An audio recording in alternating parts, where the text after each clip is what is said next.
ईद के मौके पर बनता है मीठा हर घर में, सब अपनी अपनी पसंद से बनाते हैं। खीर बनती है, शीर खुरमा बनता है, सेवइयाँ बनती हैं। मैंने ट्राई की है रबड़ी खीर, जो कि बहुत ही मज़े की बनी है, बहुत ही कम टाइम में बन गई थी और इसका इतना मज़े का फ्लेवर आया था, बिल्कुल ऐसे लग रहा था जैसे हम कोई बर्फ़ी खा रहे हैं। तो इसके लिए मैंने दूध लिया था 1 लीटर और उससे मैंने पकने के लिए तकरीबन हाफ़ आवर पहले ही रख दिया था मीडियम लो फ्लेम पे, ताकि दूध जो है वो अच्छा सा थिक होना शुरू हो जाए और इसके अंदर जो है वो नेचुरली जो है वो खोया बन जाए। तो राइस इसमें मैंने 1 लीटर मिल्क में हाफ़ कप राइस लिए थे और उन्हें मैंने पहले ही बॉयल कर लिया था, क्योंकि दूध को मैंने काफ़ी गाढ़ा करना है। तो अगर मैं कच्चे ही राइस उसमें ऐड करती तो काफ़ी मुश्किल होती, चिपक के जलना शुरू हो जाते और मुझे बहुत ज़्यादा चम्मच जो है वो चलाना पड़ता। दूध हाफ़ रह गया है, काफ़ी गाढ़ा हो गया है। तो अब इसके अंदर मैंने जो पहले से ही बॉयल करके रखे हुए थे राइस, वो डाल दिए हैं और चम्मच को थोड़ी थोड़ी देर बाद चलाते रहना है ताकि वो चिपक के जलना शुरू ना हो जाए। और फ्लेम को ज़्यादा हाई नहीं करना, अदरवाइज़ दूध जो है वो साइड से जलना शुरू हो जाएगा। तो इस तरह से जो बालाई साथ आ रही थी, चिपक रही थी, उसे भी चम्मच की मदद से उतार कर मैं बीच में मिक्स करती रही थी।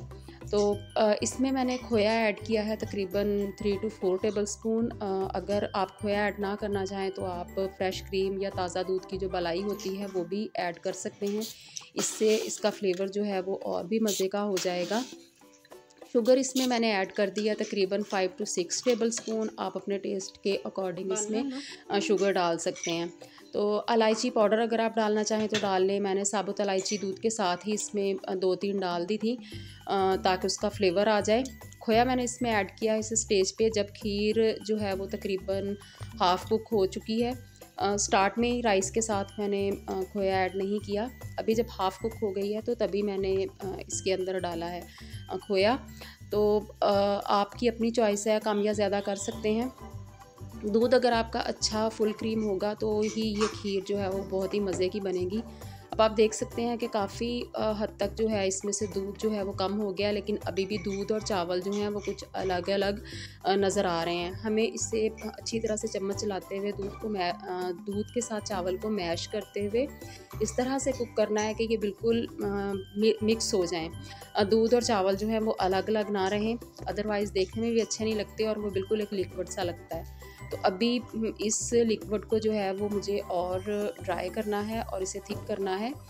ऊपर जो दूध की एक लेयर नज़र आ रही है उस वक्त तक कुक करूँगी जब तक कि वो लेयर जो है वो ख़त्म हो जाए। फ्लेम को आपने हाई बिल्कुल भी नहीं करना, अदरवाइज़ जो पतीली है वो साइडों से दूध जो है वो जलना शुरू हो जाएगा और फिर इस खीर का जो फ्लेवर है उसमें बिल्कुल एक जले हुए की स्मेल आएगी। तो सब्र के साथ थोड़ा इसको आप ऐसे ही काम करते चलते फिरते चम्मच चलाते रहें और खीर आपकी जो है वो बनकर रेडी हो जाएगी। काफ़ी थिक हो गई है, अभी फ्लेम मैंने ऑफ़ कर दिया था और उसे ठंडा करने के बाद मैंने इस तरह से एक सर्विंग ट्रे में डाल दिया है। आपकी अपनी चॉइस है, आप इसे गार्निश जेली वगैरह के साथ भी कर सकते हैं, लेकिन मैं बादाम और पिस्ता जो है कटा हुआ वो इस्तेमाल करूँगी इसके लिए।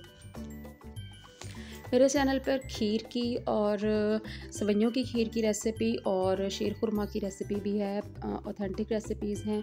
मैंने फुल डिटेल के साथ शेयर की हैं कि नए बनाने वाले भी बहुत ही आसानी से उन्हें ट्राई कर सकते हैं। आपको अगर ज़रूरत हो तो आप देख सकते हैं और फ़र्स्ट टाइम अगर वॉच कर रहे हैं तो प्लीज़ चैनल को सब्सक्राइब कर दें और वीडियो को लाइक कर दें और इस मज़ेदार सी रबड़ी खीर को ज़रूर ट्राई कीजिएगा आप ईद पे। तो मुझे दुआ में याद रखिएगा। नेक्स्ट किसी और वीडियो के साथ। अल्लाह हाफ़िज़।